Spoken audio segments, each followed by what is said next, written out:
Okay, well, I'm going to present a little bit of a deeper dive into some of the applications and how we've worked with patients and how the research has served to drive some of the innovation in the area of clinical virtual reality. So with that, I'd like to start off by mentioning our center. We're at the University of Southern California, Institute for Creative Technologies. We specialize in developing VR apps. We do a lot of military-funded work, but we also do things in the general civilian sector. And our lab is the MedVR Lab, a multidisciplinary group that since 1996 or so has developed applications in psych, cognitive, motor, and the use of virtual humans. Now, just a quick walkthrough, and then we'll take a deeper dive. Do we have any sound? Oh. Good. So this is an example of a simulation that we're using for treating PTSD with service members coming back from Iraq and Afghanistan. We'll see a bit more of it, so I'm not going to leave that running for long. But just by point of comparison, that's what it looked like about 7 or 8 years ago. So you can see the graphics have improved. The technology's gotten better, faster, cheaper.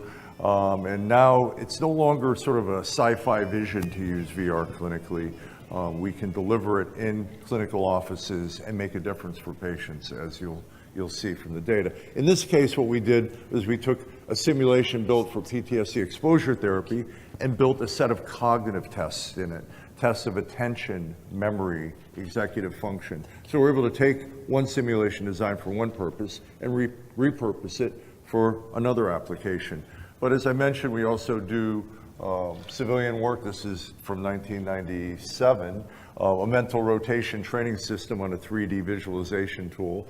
And this delivered some really good data that at the time showed that what you do in a virtual world actually can have an impact on brain function and cognitive ability back in the Stone Age. Actually, the mid to late 90s was really the birth of the nuclear winter of virtual reality. There was a lot of hype and excitement during the early 90s about VR, but the technology wasn't mature enough to deliver on the vision. And so it was sort of viewed as a failed technology. But the people doing mental health and rehab, which by the way has probably the most evolved scientific literature of any VR application area, they hung in there because the vision was sound and compelling. So even though some of these things from those days were rather primitive, it formed a basis of a scientific literature that we can draw on today. And now, not just wave our hands around and say, oh, VR is great, but that there's actually data, as we'll see in a little bit. Also, this is from 2004, I believe, a virtual classroom for testing kids with attention deficit disorder. So the child has to pay attention to the stimuli on the board and respond during a sequence, but if you turn the sound up a little bit, you hear a little knock on the door, the teacher goes and answers the door, the kid in the back just threw a paper airplane, a school bus by the side. This is what the child actually sees as they're looking around. So it's a controlled stimulus environment for testing attention, but in a relevant world. Moving on to the motor area, here's an example of some of our work with physical therapy and occupational therapy, basically using a Microsoft Kinect-like sensor. The user's not wearing any wires, instrumentation, markers. They're being tracked. And now we can build game-based VR. We can do things in ways that make the very boring and repetitive and frustrating work of physical and occupational therapy fun and engaging, maybe get people to do it more. Because we know that stuff works, it just, nobody does it enough to get the benefit of it. Well, some people do, I shouldn't say that, but it's very challenging. So doing it in this format may be helpful. This one was a variation on that theme. Cerebral Palsy Foundation wanted us to make computer games accessible to kids with severe motor impairment. So in this case, this little girl never played a video game in her life. She didn't have the motor capability to operate a gamepad or a keyboard or anything, but she had volitional control of this one movement. So we just track that movement and make that emulate the action of a gamepad. So now she can do the very simple game, the shark jumping game, but you can get more creative and do more complex games, like, if you want to go into an Xbox game like Forza Racer. You can drive a car if you're in a wheelchair simply by shifting forward or moving your head forward, side to side to steer, lean back to brake. It's all about the sensing, and we can do that now. So we can give people capabilities to do things in a digital world that they might not be able to do otherwise. Finally, our work with virtual humans. This is one we developed. This one's from 2012 or so. You'll see some of the more advanced stuff. It's a virtual patient for training novice clinicians at the USC School of School of Social Work. Actually, they have a military social work program, and so here's an example of a social worker practicing their therapeutic skills with a virtual patient. Good afternoon, Sergeant Castilla. What brings you in today? Well, my wife told me she thought I should talk to someone. She's been pretty concerned about me since a soldier suicided on base last week. Did you happen to know the soldier? Yes. He wasn't a friend, but I met the Marine once or twice. He seemed normal at the time. I guess I'm afraid I might end up like him. Do you have any plans to hurt yourself? No. It certainly crossed my mind, especially lately. I just need it all to stop. Sometimes I can't handle it. So with these kinds of applications, I like to say that it gives novice clinicians a chance to screw up a bunch with a virtual patient before they get their hands on a live one. And from my clinical training, I definitely could have used that. Anyway, another variation of the theme is an online deliverable virtual human for healthcare support. This one we did for the military a few years back for service members and veterans and their families that didn't want to go talk to a shrink. They didn't know if they had a problem. There was a lot of stigma, for better or worse, in this area. So they could go online and talk to this guy we called Sim Coach and ask questions about PTSD privately.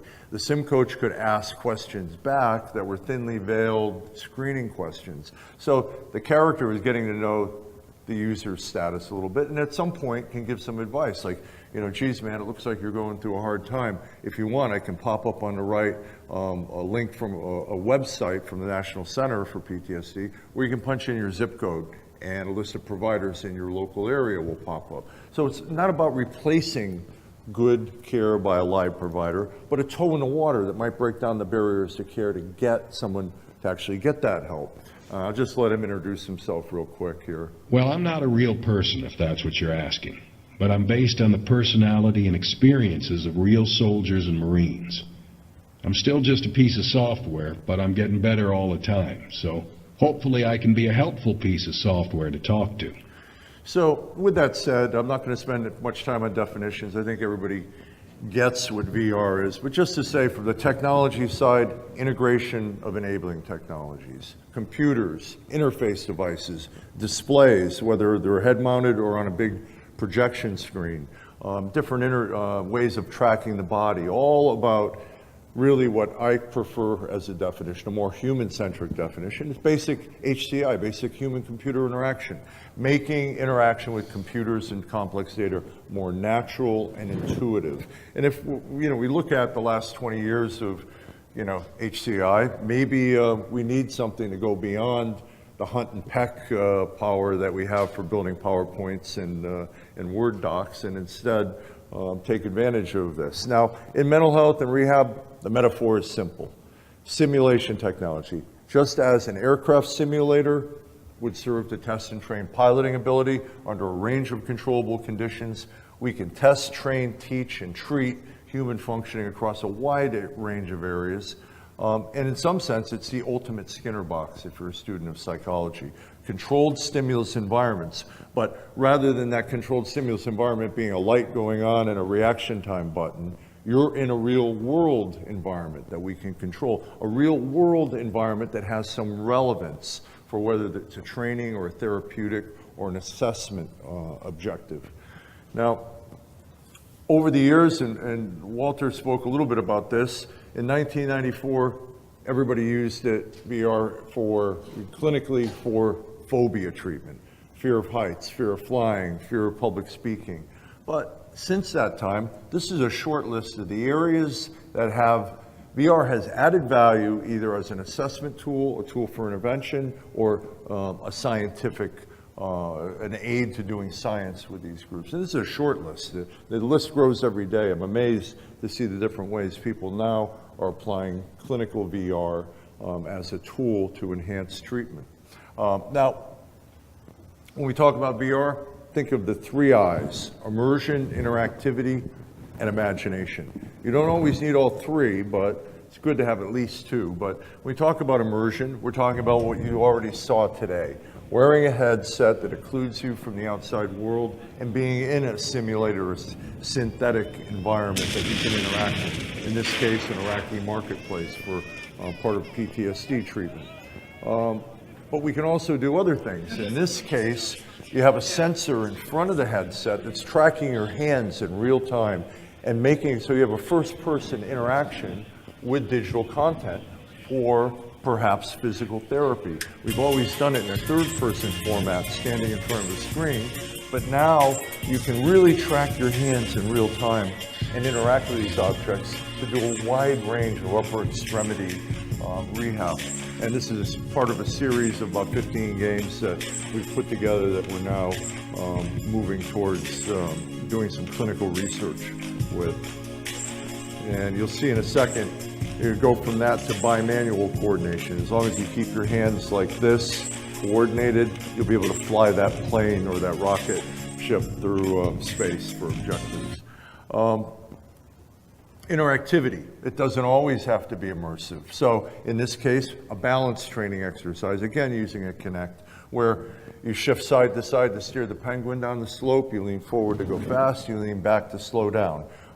Think of an older person wearing a safety harness for fall prevention, you know, trying to train up some of those muscles to shift. It doesn't have to be a penguin. This was an open source game we got online, you know, Tux Racer free, you know, but you could build anything, you know, chasing butterflies or whatever that person likes. And there's so much VR content that's out there that can be reconfigured for purposes. I see a real big area emerging with this. It doesn't always have to be on a giant screen either. If you build compelling and engaging content, people will interact with it on a damn laptop, like in this case.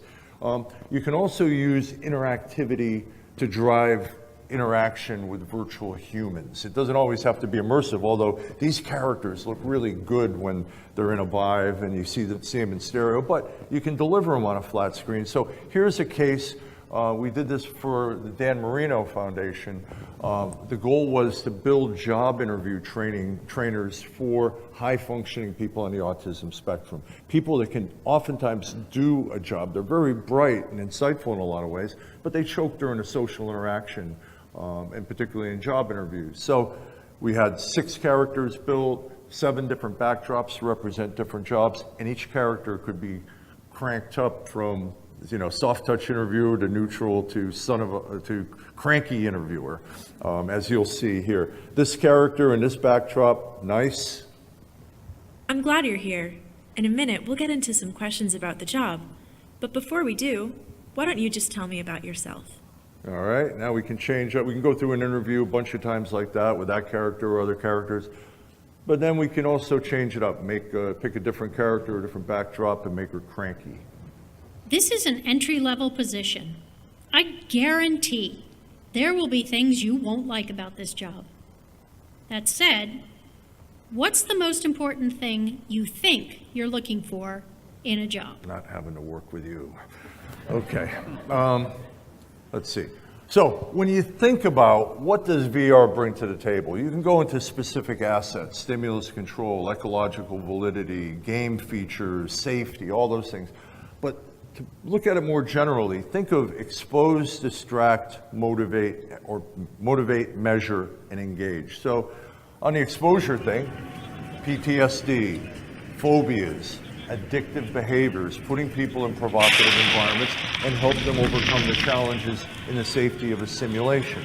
So the virtual Iraq scenario here, but it doesn't have to be about wartime content. It can be the mundane activities that are needed for fear of public speaking. These results are promising. What impact do you think it may have in the future? Don't you think that your point of view has certain limitations? How did you choose your presentation's approach? All right, so these are public speaking scenarios that are pretty readily available on mobile phone-driven headsets. Now, going beyond expose, let's talk about distract. It was already mentioned once earlier, distracting people from painful medical procedures, acute pain. Now we're moving into chronic pain. This is an application that a kid could wear a headset when they're in a hospital bed and drive around with a little hand controller on this little racetrack thing. And you know, when you see the data in a minute, you'll see perception of pain drops off with this kind of distraction. Okay, motivate. Well, here's a stroke patient doing a VR simulation, a unique kind of a camera-based system. And watch this red ball, right there.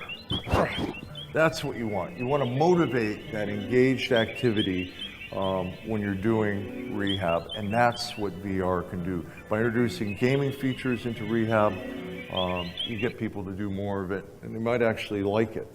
Measure. The virtual classroom that I showed earlier, this is the updated version now, and you can put people in controlled stimulus environments where you can manipulate the cognitive challenge or the physical challenge, and introduce all sorts of distractions and see how well somebody can actually stay focused on a task. Finally, engage. Well, this covers all the areas. We can engage people in their care. We can engage them in their assessment. We can engage them in wellness activities by doing things in VR. As you saw with the Tai Chi and some of the other areas, you know, a lot of times people don't have patience in everyday life to take the time to learn it. But if you can put some of that stuff in a headset where it's all of a sudden kind of interesting, kind of fun, you may be able to teach things in a VR environment that matter in the real world and get people to actually do this stuff. Hi, I'm Ellie. Thanks for coming in today. I was created to talk to people in a safe and secure this is sort of a environment. virtual, not a virtual I'm not a therapist, therapist. but we'll see more of her later. I'm not going to let her run through. So let's talk a little bit about some data. First off, in the beginning, there was exposure therapy. And over the years, there's been like 5 or 6 meta-analyses looking at the combined literature over the years and applying it clinically. And basically for phobias and now with PTSD, you're seeing that VR outperforms the straight up imagination only PTSD or anxiety disorder treatment, but is as good as if you can do it in vivo, if you take people to where they're fearful, which is very challenging to do clinically. So this meta-analysis shows that what's done in VR, the approach activities that people do in VR actually translates to the real world. You see real world outcomes. So collected research in that area seems to be sound. In PTSD, let me just show a little bit more of what we do with that. You know, this is just, you know, I don't think I need to make the case that we have a significant challenge still on our hands. And I'm going to skip over this video. Well, now I'm going to skip this video. That just explains exposure. I'm assuming this crowd understands the idea of, with PTSD, helping people to go back and confront and process difficult emotional memories, but in a safe environment. Similar to the phobia work, you do it in VR, and as a person does it, they feel anxiety while they're doing it. But they also start to feel empowered because they're facing things they thought they never could face. They're talking about things with their therapists they haven't talked to anybody about. So let me just show a collection of videos of the type of content. Over the years it's evolved. We have 14 different worlds that represent different contexts in which someone was traumatized in Iraq or Afghanistan. The clinician can control in real time the time of day, the sound effects, if an explosion occurs, if there's people in the crowd. Like going through it there, it's not going through my head at night when I'm trying to sleep or when I'm with my wife, when times when I don't want it to come up and me start thinking about it. Traumatic things are not normal. You cannot handle the things that you've seen and done. And this is a tool that has helped me out tremendously. Reliving the worst moments of his life has helped him to move on with his life. I'm probably about 80% of who I was before I left. But I think that's pretty good after seeing and doing the things that we've done. For Nightline, this is Dan Harris in Atlanta.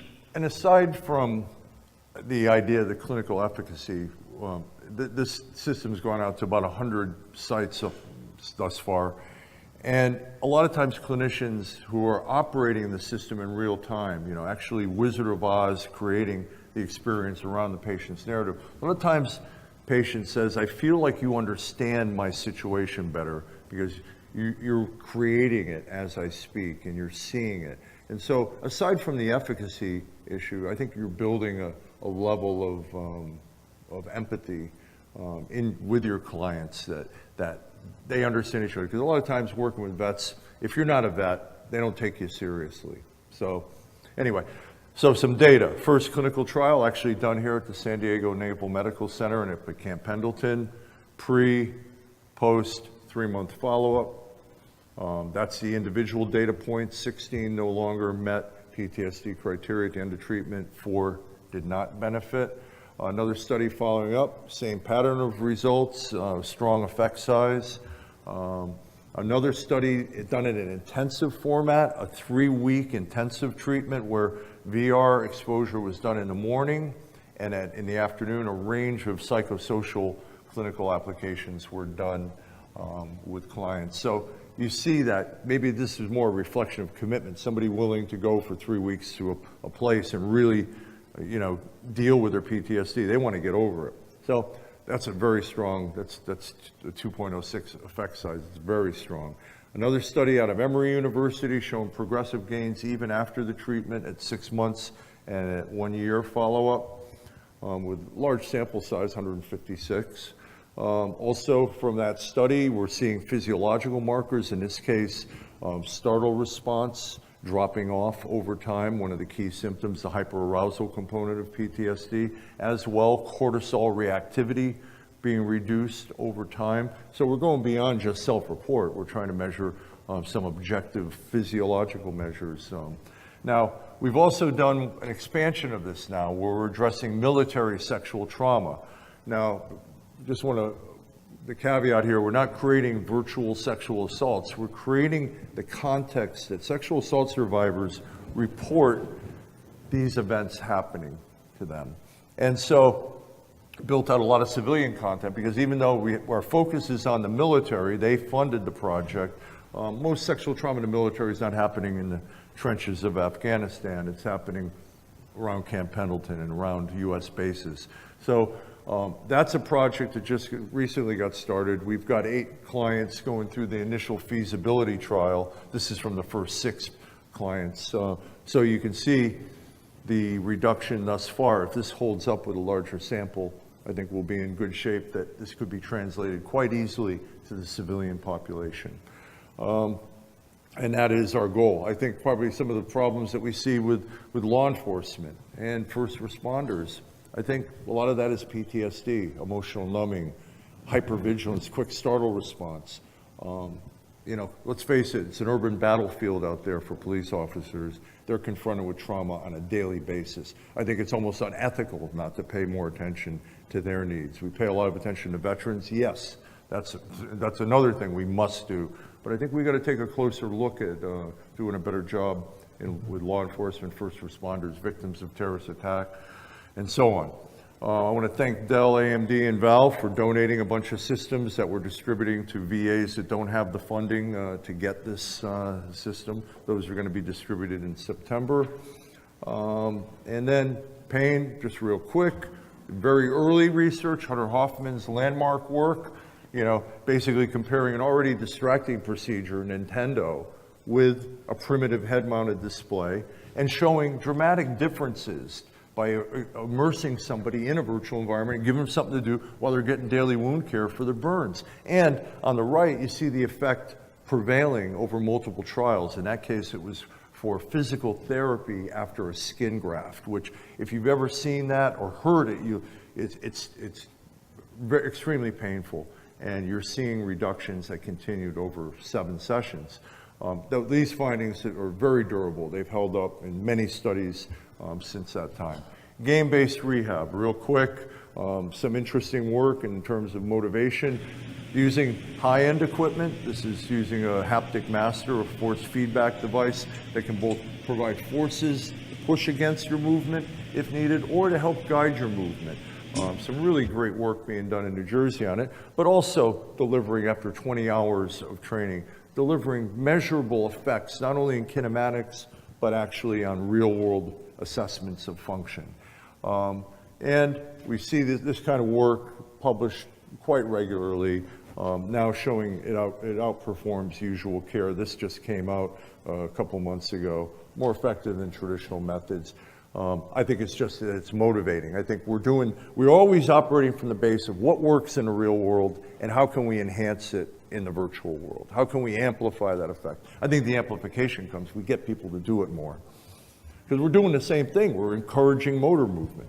Finally, in the cognitive assessment area in rehab, this is just some data from that virtual classroom. Again, you've seen this before, just showing we can clearly show differences between kids with ADHD and healthy controls. And now the findings have been extended to other clinical populations with attention impairments.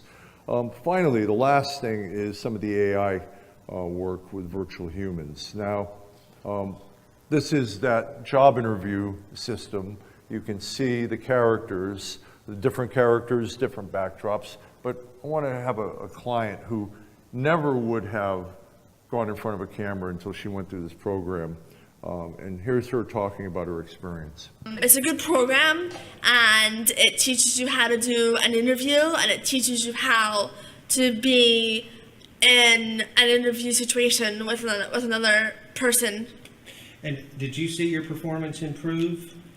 Did you get better? I get better every single time I do it. I get better. And that's the data from 64 people that went through the program, where you see real-world interview ratings by both counselors, pre and post, and the progressive improvements with training. But that's not a measure of the effectiveness of this system. It's an initial trial.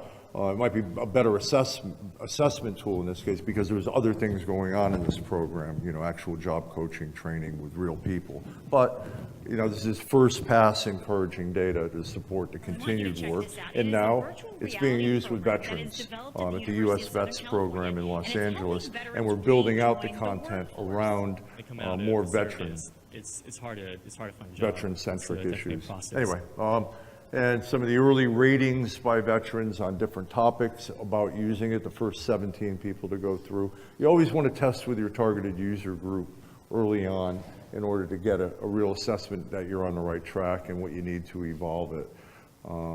Anybody my age will get that joke.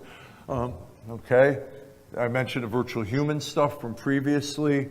Well, this is the virtual patient work. This is our virtual patient toolkit now. 40 different characters that can be inflated to 3 different weight classes that now can be authored by clinical experts. We have built a dialogue management system. You can go in and author patients, and there's a lot of standardized stuff in there, but you can begin to move the needle forward in clinical training by, again, giving people a chance to screw up a bunch with a virtual character before they get their hands on a live one. Hi, I'm Ellie. Thanks for coming in today. I was created to talk to people in a safe and secure environment. I'm not a therapist, but I'm here to learn about people and would love to learn about you. I'll ask a few questions to get us started. In this And please feel instantiation, free this to tell character me is a anything. clinical interviewer. Your answers are totally And there's a confidential. webcam capturing Are the you okay with user's this? face and gesture Yes. and vocal prosody. So how are you doing right now today? she's warming them up. I'm doing well. That's good.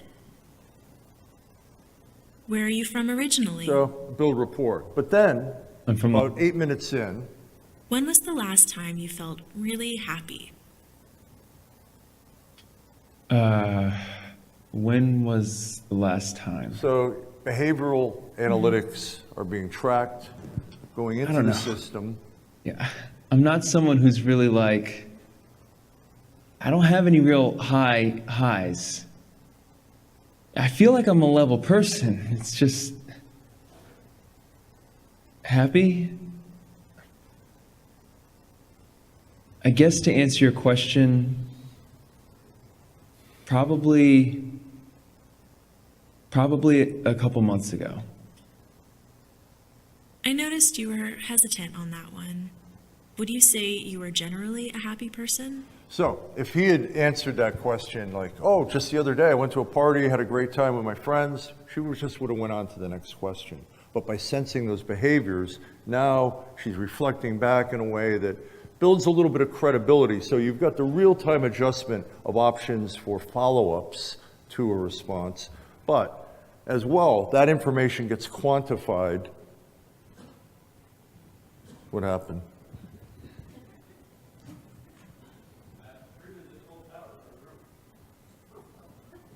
Okay.